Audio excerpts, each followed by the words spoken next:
Hi guys, it's Heidi. I hope you've all had a really great weekend.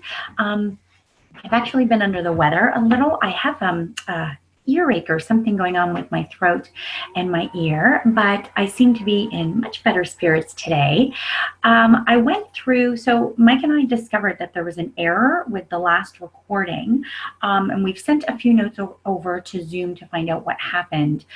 They seem to think it's because we still had recordings on there that it just didn't record it. So everything has been deleted now. So I'm going to do the workshop again so all of you have it. So I'm going to do it right now and then I'm going to send it to you guys. So of course, this particular workshop was all about excuses. And this is, a massive thing that happens. It's a habit that sometimes we get into when, it may have come from our family. It may have come from, just a habit we got into with work. But there is a lot of psychology behind the whole thing with excuses. And it's actually really detrimental to us to live in a place with excuses. So of course, we've all had, we've heard the excuses. It wasn't my fault. She made me do it. Everyone else was doing it. Seriously, my mother used to say to me all the time, if everyone was going to jump off a bridge, would you? And I know you've all heard the exact same thing. But these are like excuses that they're going to bring back childhood memories for you. And these are simple things that we thought were just so simple and they didn't actually affect us in any way. But despite sounding childish, everyone has said something very similar to this in our adult life, to our family members, to our bosses, to our coworkers, whatever it is. And the problem is these excuses actually deny responsibility. And they occur, if you can believe this, they occur when people feel attacked and they automatically become defensive.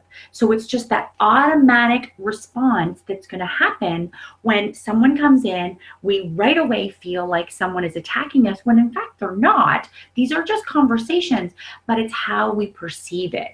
So excuse making is a behavior we express that it hurts not only our own performance and our motivation, but it can disintegrate relationships that we have with other people.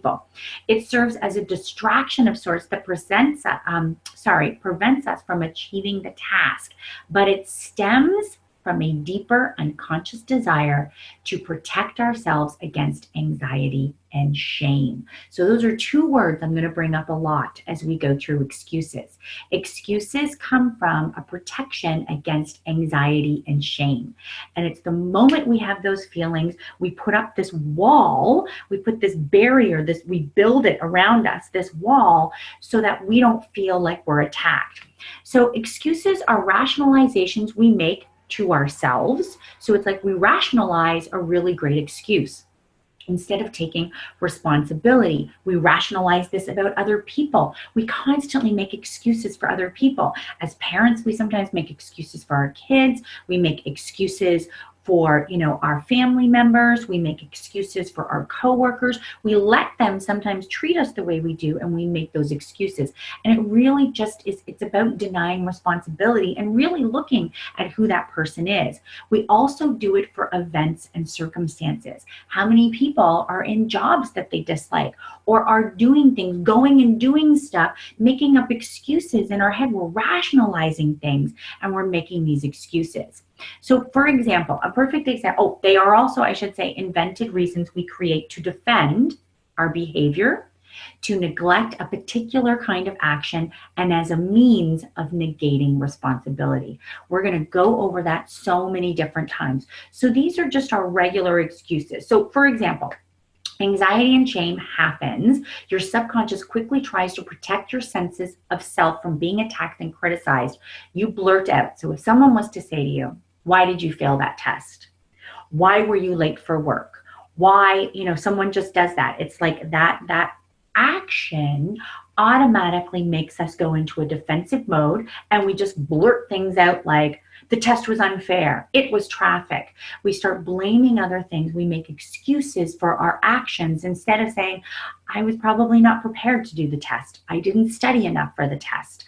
I didn't read the course material that I was supposed to. I actually left the house late. I should have left 15 minutes earlier, knowing that at this time of the day, there's going to be traffic. So it's always about taking responsibility for our actions and not laying back on excuses. So those are our regular excuses that we do. Now, I want to talk to you guys about these excuses, and a lot of you know these people, and they're called self-handicapping excuses. Self-handicapping is defined as creating barriers to successful performance prior to or simultaneously with an achievement or task.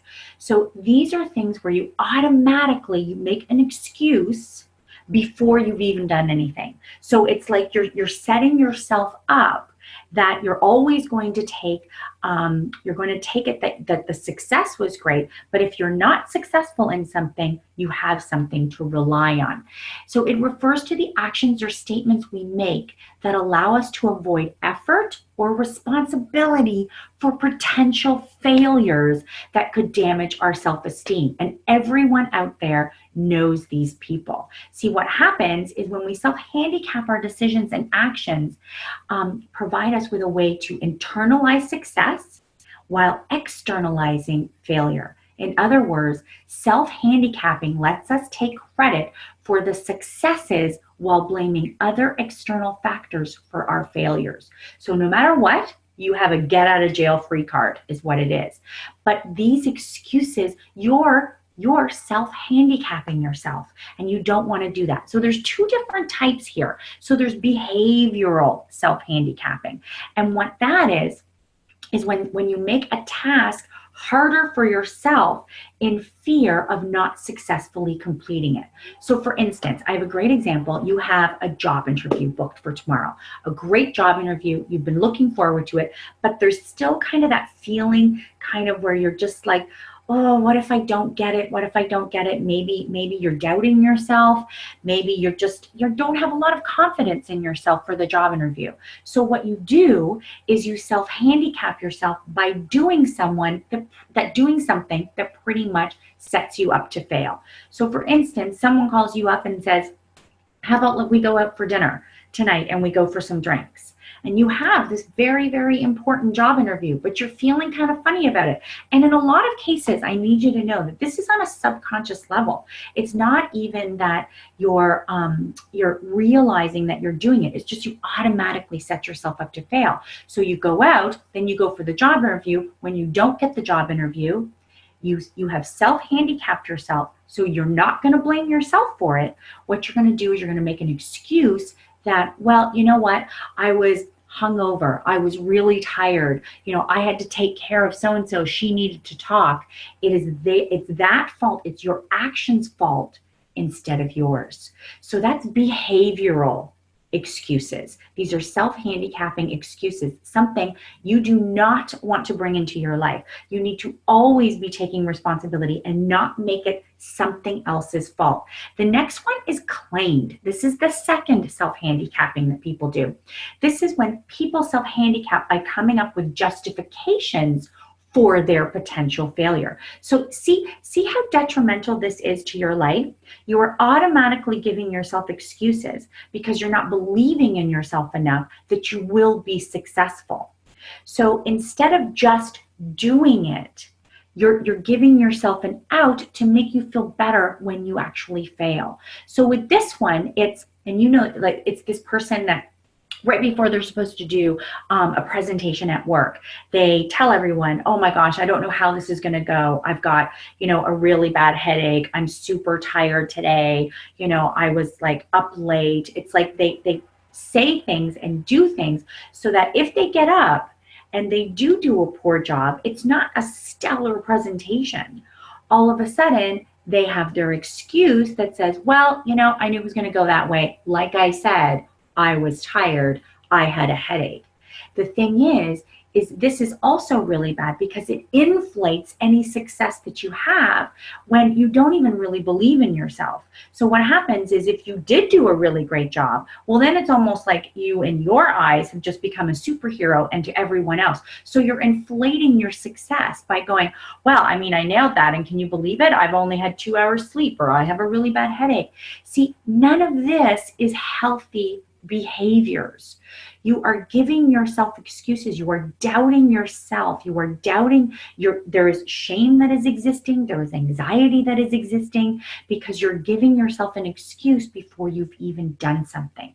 So I'm going to suggest, guys, watch that you're doing this. Really start to become aware if you're setting yourself up to have an excuse before you even do something. So here we have our regular excuses where we're just always saying them. We never take responsibility. And then we have self-handicapping excuses. So as you can see, these are really not good things to have in your life. So you're probably wondering, are there any good excuses? Yes, there are. There is an existence of good excuses. But the biggest thing here is these excuses are only good if they are honest. If they have truth within them, then they are good. They also need to be followed up with an explanation so that you are taking responsibility for things. So for instance, there are 3 good excuses. The external. A good excuse coming from outside of the person. External factors including the weather, things falling over, things failing, and so on. Anything like that. So for instance, my car broke down. That is an external thing that you have nothing to do with. You're not making it up. So if you honestly say, my car broke down, that is why I'm unable to, meet you at 1 o'clock. But I got a tow truck that took my car, blah, blah, blah. I jumped in a cab and now I'm here. Or you're saying, my car broke down, I can't make it. Can we reschedule? So this isn't an excuse because it is not a lie. It is not something that you're making up out of defending yourself with anxiety and shame. This is a true good excuse. Uncontrollable excuses or maybe when it's when you have no control over whatever happened. So for instance, if you live in a completely different city and something has happened to someone, it's like that is uncontrollable. You can't do anything. There is a distance. So that's again, you have to have honesty behind it. It's not my call to make. This is a perfect example of uncontrollable. So at work, you don't have the authority to make a decision. It is not, it's just not in your job description. But see here, honestly, you would say that I have no control to make this decision, but then you have to still take responsibility for things and you still have to have an explanation. So it's like, but I can look into finding out where to get you that answer. If you just went, I have no control over this, so I don't know what to tell you. See, now you've actually taken the honest excuse and turned it into something that is now an excuse because you're not taking responsibility for anything. So you have to be very careful that you're not turning good excuses into bad ones, because the moment you take it out of a place of honesty and a place of explanation and responsibility, it then becomes a bad excuse. Unintentional. These are things where it's like, you know what? I forgot. That is honesty. That you can say that. I forgot. Let me make it up to you. We can do this, this, and this. If you start going on with, I forgot, and then go on, I've just got so much on my plate. You need to understand where I'm coming from. You're going into bad excuse territory. So it needs to be, I forgot. Please, I hope you can accept my apology. Like always, it's like, keep it in the honesty realm. It could be that, you know what, I slipped, I broke something. It's unintentional that you've done it, and it's an awful thing that you've done, but make sure that then you're not going into that anxiety and blaming sort of place, and that putting up the barriers where it's like, I slipped and I broke it. But seriously, like these floors are so slippery, like I don't know who mopped them. See, you've gone into the bad excuses again. So stick with honesty, stick with the explanations, stick with the responsibility when you're making good excuses. Okay? So now I've just talked a lot about explanations. So I wanted to tell you the difference between excuses and explanations, because is there one? So although it can sometimes be unclear, there is a difference between an excuse and an explanation. People make excuses when they feel attacked, when they become defensive, anxiety and shame, all of that has come in. Explanations help clarify the circumstance of a particular event. Explanations are less emotional, less pressured than excuses, and they take on responsibility. So you can see the difference. An excuse is when you're being defensive. An explanation of something that has happened is coming from a place of honesty.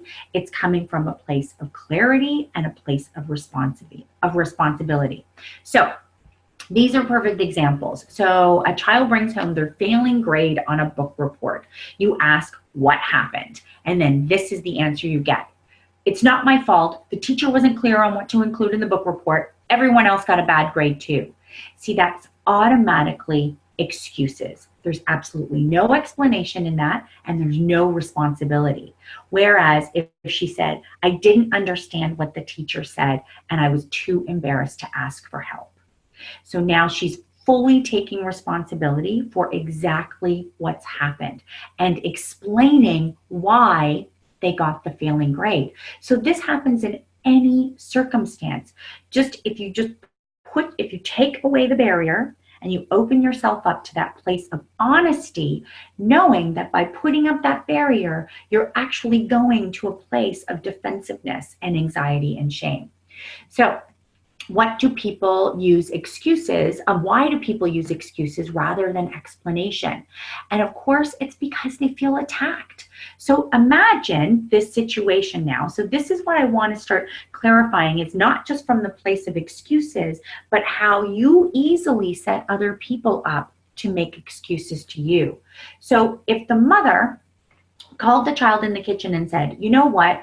I said what happened. If you got a grade like this, consider yourself grounded for the rest of the month. What do you have to say to yourself? So if that is the approach that this child got when the failing grade came, right away, in her face, like, why did you do this? We've talked about this before, blah, blah, blah. Automatically, as human beings, we're going to go into that defensive mode. 100% you're going to do that. And in that moment, you need to be able to give yourself a breath and realize that it's going to go over better if you give an explanation and take responsibility. But in that scenario, so I want to make sure when you're talking with people and you're leading people that you're not coming from a place of attacking them.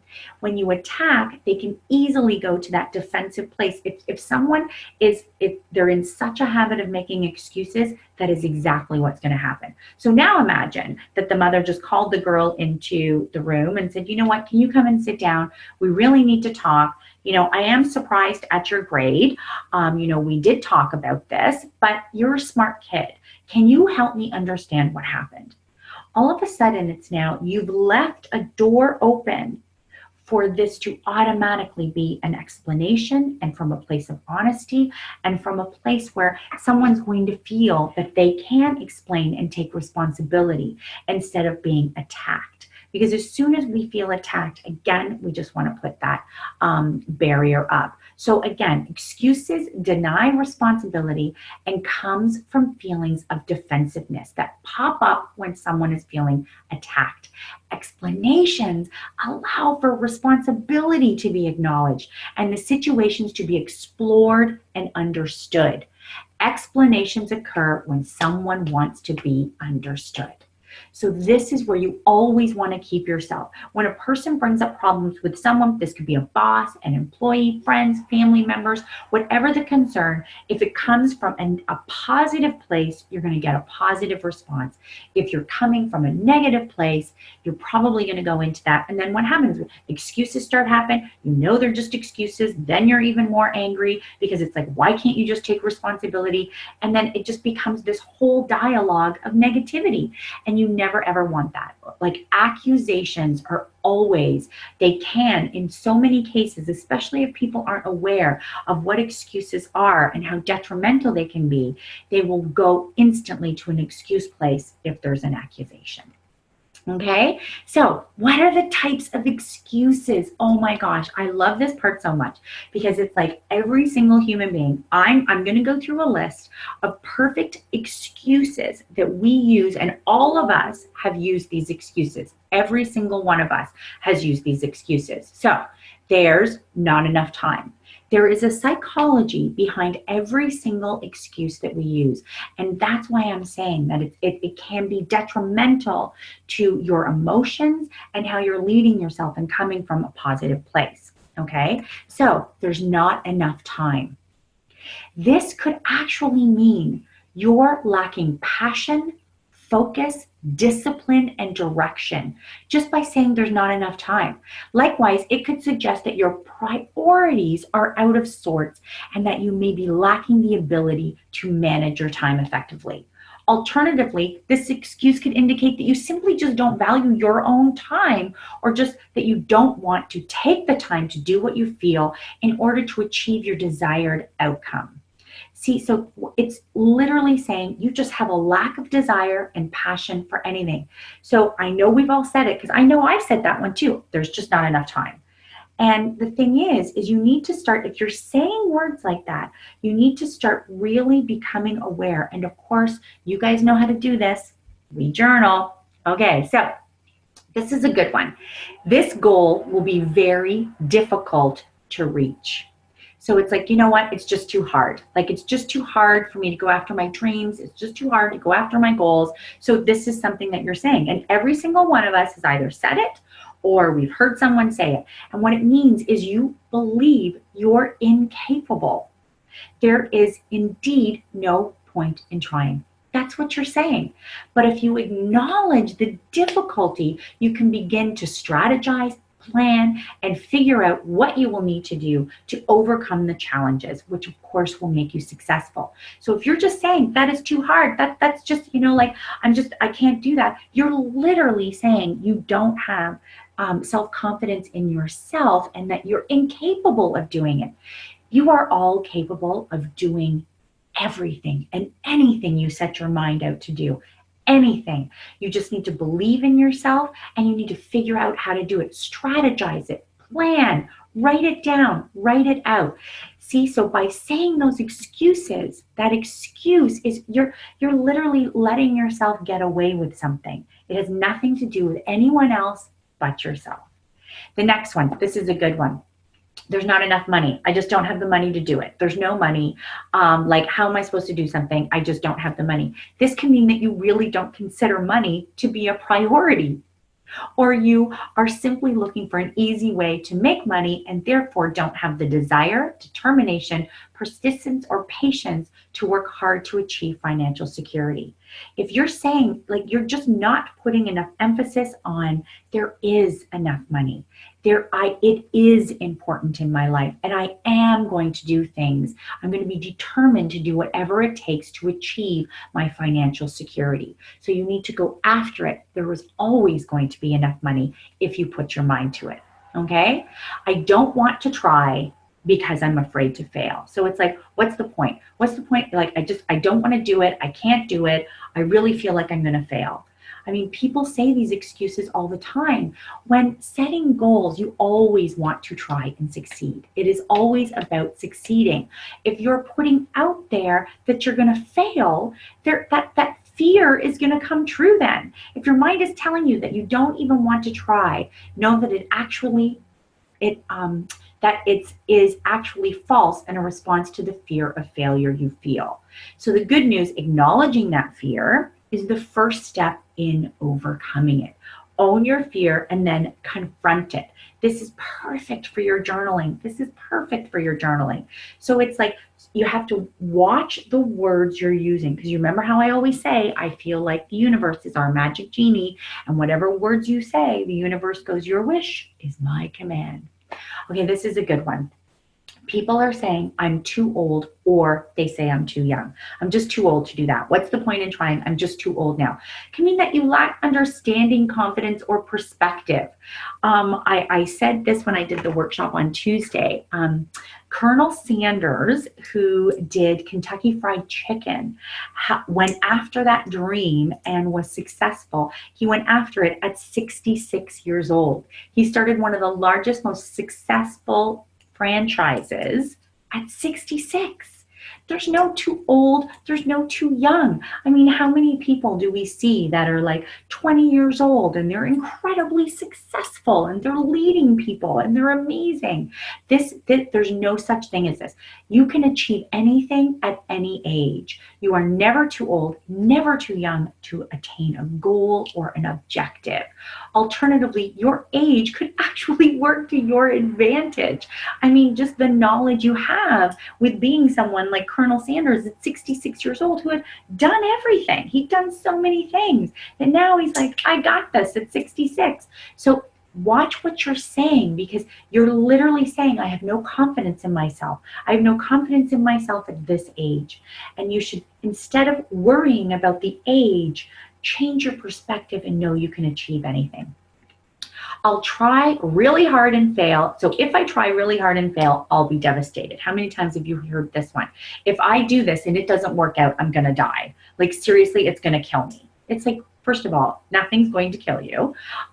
This could mean a fear of failure again, and a lack of understanding, confidence, knowledge, and experience.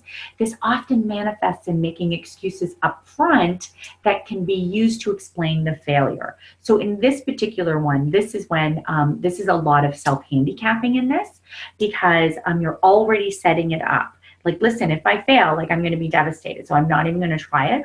Or like, you just need to be prepared. I'm probably going to fail at this and I'm going to be devastated. So it's like you're setting yourself up. So acknowledge the fear, but instead of imagining what will it feel like to fail, imagine what it will feel like to succeed. So watch what you're saying with the excuses. Okay, this is a good one. It's not the right time. It's not the right time right now. Like, right now, it's just not the greatest time. I've got so many things on my plate, you know, like, I'm going to try it in a year, whatever it is. This is a lack of perspective, information, and resources. Sometimes it's simply that you just have to do a little bit more research. You have to figure things out, make a plan. Instead of putting out there that it's just not the right time to do it, start saying it is the right time to do it. Because the more we're perpetuating this positivity, the more opportunities and people will come into our life. Okay? So you want to make sure you're looking for the best resources and figuring that out. So these are just like a number of excuses that I'm telling you right now, a lot of you have probably said. I know I've said it one time or another, but all of them have a psychology behind it as to why you're doing it. So if you're making these excuses, you need to start looking within and figuring out why you're doing this. So what are the consequences of making excuses? And I need you to really listen to these things, the consequences of it. So all of those things, we just went through 7 different, very popular excuses that people use, which is awful. Why should excuses be popular? That's just not right. So making excuses can lead to lack of responsibility and growth. A lack of responsibility and growth. You don't want to be walking around as a leader that has a lack of responsibility and growth.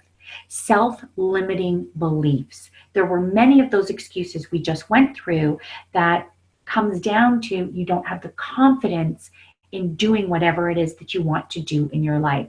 So make sure that you don't have these limiting beliefs. That self-limiting beliefs will happen with the excuses. Massive regrets. By continually making excuses for your own life, you're going to wake up one day regretting that you didn't move forward, and you let excuses become the driving force instead of you and your goals and your dreams. Persistent pessimistic outlook on life. If you're making excuses all the time, you do not have an optimistic view. You just don't, because you're making excuses for everything. You know, we can't go out. I can't join you for dinner tonight because it's, raining outside. I'm too tired. It's like all of these things. It's like you're not taking responsibility. You're not moving forward in your life. Bad judgments, 100%. Making excuses, especially if you're making them at work, you're making them with someone that is superior than yours, is your superior, I should say. And then if you get caught in that excuse, knowing that it was just a lie, something you made up, instead of taking responsibilities, these are bad judgments. Paranoia, oh my goodness, yes. Excuses, it's like you start to get paranoid, and you're in that defensiveness, that anxiety and shame place. So you become paranoid that, if I'm making all these excuses, is everyone else doing it? And what are they doing? And why am I being attacked? So you have to watch that. Imaginary walls constricting your comfort zone. So as I said, excuses are like building barriers around you. Mental blocks stifling proactive action and creativity. Just the 7 excuses that I went through prove to you that you're not moving forward in any form of creativity. Make sure you go back and really read all of the psychological things that are happening behind all of those excuses. Not only will excuses prevent you from reaching your full potential, but they will also hold you back from recognizing opportunities, 100%, realizing talents and skills you might have. Because you're constantly making excuses, you're not giving yourself the opportunity to do these amazing things. And then, of course, to help you overcome your problems. So instead of diving in, leaning into your fears, leaning into what's really going on in your life while you're making these excuses, you're not figuring out your own problems. So definitely, like, they paralyze us and prevent us from forward movement in all parts of our lives. So if you don't challenge yourself to reach new heights, you will never know what you're capable of. New opportunities lie hidden around every corner. However, you will never find them if you riddle your mind with constantly finding reasons to make excuses. So therefore, it's really important to avoid these things. 1, making comparisons for yourself to others. So if you're in that place of comparing yourself to others, you're also going to go to a place of making excuses as to why you can't do this. Okay? So there will often make you feel disheartened if you're unable to live up to people's standards and achievements. Instead, only compare yourself to your best self. So I always say, you always have to remember, if you go into a certain field or a certain business or whatever it is, and you're looking at someone else and it's like, oh my goodness, like, I want to be as successful as them. Why aren't I? I've been doing this now for a year or 2 years. Well, I would say, reach out to that person and find out why they're so successful. Maybe they've been doing it for 10 years or 15 years or 20 years. Maybe they reached out to other people and got advice to propel them in their industry. So don't compare yourself and make excuses why you're not successful. I'm going to say again, lean into it, no more excuses, and figure it out. Dwelling on the past. This is a big one. The excuses are, I'm like this way because, I had a trauma in my childhood. My family wasn't great, didn't have a lot of money growing up. I've had a really bad divorce. Like, I lost my business. It's like you're always dwelling on the past. You're making excuses for your future because you're still back there in the past. So make sure that you're not dwelling on the past. Things you can automatically implement to prevent excuses: seek alternate perspectives. So this is, like I said, like with the comparison. Go and find out why that person is so successful. Get someone else's perspective on maybe what you're doing. Reach out. If you think things should be done one way, go and get someone else's perspective on it, their opinions, their comments, their feedback, whatever it is. Instead of relying on your excuses why things aren't happening, go seek out another perspective. Accept full responsibility for failures and mistakes. Number 1, I said it so many times as we've gone through, you always have to accept responsibility. I know for myself, I am a person that is like, I will be the first person to say that I am sorry. I'm sorry that happened. I thought this was the way that it was, or I didn't understand, or whatever the situation was. Take responsibility for it and own your mistakes. Do not hide behind your wall of excuses. People, what happens is when you don't take full responsibility for things, then one, especially as a leader, you are losing your credibility. You are losing respect. And people don't feel you have integrity then, because you're laying back on an excuse. You're blaming something else instead of taking responsibility for yourself. Focus on your strengths. When making excuses, we often focus on how inadequate and incapable we are. Focus on the great things that you have in your life. Focus on the strengths that you have. And like I feel for myself, owning my own responsibility, owning my mistakes, owning my failures are a place where I feel that is a strength for me. Like when you think about, I did a video about a week or so ago, and we talked about mistakes and how when instead of making excuses and we actually look at a mistake as a lesson we can learn, it automatically triggers a reward circuit in our brain and says to our body on a cellular level that we are being rewarded and it's a good thing. So see how doing all of these things is actually fantastic, okay? Cultivate 4 critical qualities.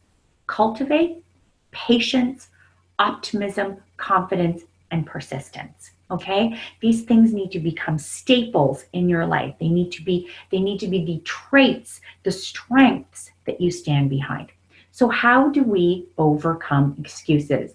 Well, shocking, journaling. It's almost like there's a method to my madness. Journaling actually helps you figure out the excuses and helps you figure out how to have more awareness as to why you're saying them, okay?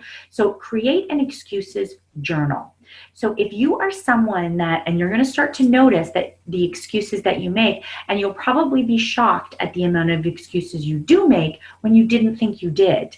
So I don't want you to call it an excuses journal. I put down a couple of suggestions, the adventure journal. I love to call mine yes and then again yes journal, because it's always about moving forward, being in the present moment. It is not about relying on our excuses. You can even call it an action planner. So what you want to do is you want to ask yourself the following questions and be honest with yourself. What excuses do I tend to make? Which ones? Maybe out of the 7 that I said, they're in there, the excuses. Maybe it's, I think a big one people rely on is I'm just too tired. I'm just too tired. If you're too tired, first of all, everything that you say, remember all the words that you're saying, if you're like, I am too tired, well, then you're going to be tired all the time. So your excuses, then you create what it is that you are. So what am I settling for? Because remember I said that excuses, we make excuses for ourselves, for other people, and our circumstances and events. So what are you settling for? What are you making excuses for in your life? Why am I making these excuses? Write down these questions and then start to put answers beside them. Start becoming more aware of why you're doing some of the things you're doing. Why do these excuses prevent me from moving forward? So what is it that you are preventing in your life? How do they cripple my ability to get what I want?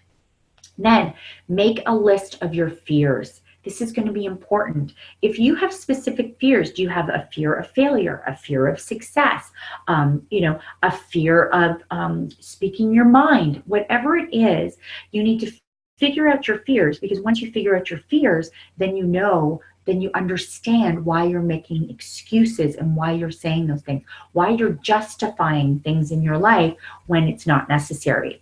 So write down what you're doing in response to these fears. If you know the excuses that you're saying, own it. No one's going to be looking at your journal, but own it. The more awareness you can have of what you are doing, the more perspective you have on it to start to change it. Create a one-day plan. I always love the one-day plan. You can put Post-its up, no more excuses. You can put, if there's one specific thing that you say all the time, like, I'm just too tired. Listen, I'm just too tired. I can't do that. I'm too tired. Eliminate it from your vocabulary. Put it on a Post-it, put it in an alarm that it's going to come up, that it's like, I'm not going to say that. Or every time you say it, Like, write it down in your phone. Start to make a note and figure out, like, oh my gosh, I just said it again. Write it down. I just said it again. And all of a sudden realize how many times you're making excuses for your own life. Tell someone about your plan. I always say accountability is key when you're trying to get over a habit. So habit for myself, I'm trying to eliminate the word can't. I say it on so many levels, I just can't believe that happened. By saying I can't believe that happened is in a lot of times, it's almost like I'm lacking self-confidence in myself. I can't believe that happened to me. It's like, no, I do believe that it happened to me. See, I'm making an excuse for myself. It's like I'm making myself feel better when I really shouldn't be making that excuse. Truly embrace compassion. I want you guys to be compassionate with yourself. If you're stuck especially if you're stuck in that cycle of fear and excuses, compassion allows the love to flow through. It allows you to show up, be authentic, and create the life you want for yourself. So by doing some of these things that we're talking about here, becoming more aware of the excuses that we're making in our life, when we start to eliminate the excuses and realize where we're coming from when we're saying those excuses, our life will shift. We will go into a life of positivity. We will go into a life of success. We will go into a life of confidence. So I really hope this workshop works out for you. So I honestly think we've gotten to the bottom. So from now on, every time I do a workshop, we're going to download it, get it off of there so that we always have room for these fabulous workshops with you guys. So I hope that was really great. Everyone have a great day, and I'll see you tomorrow. Bye.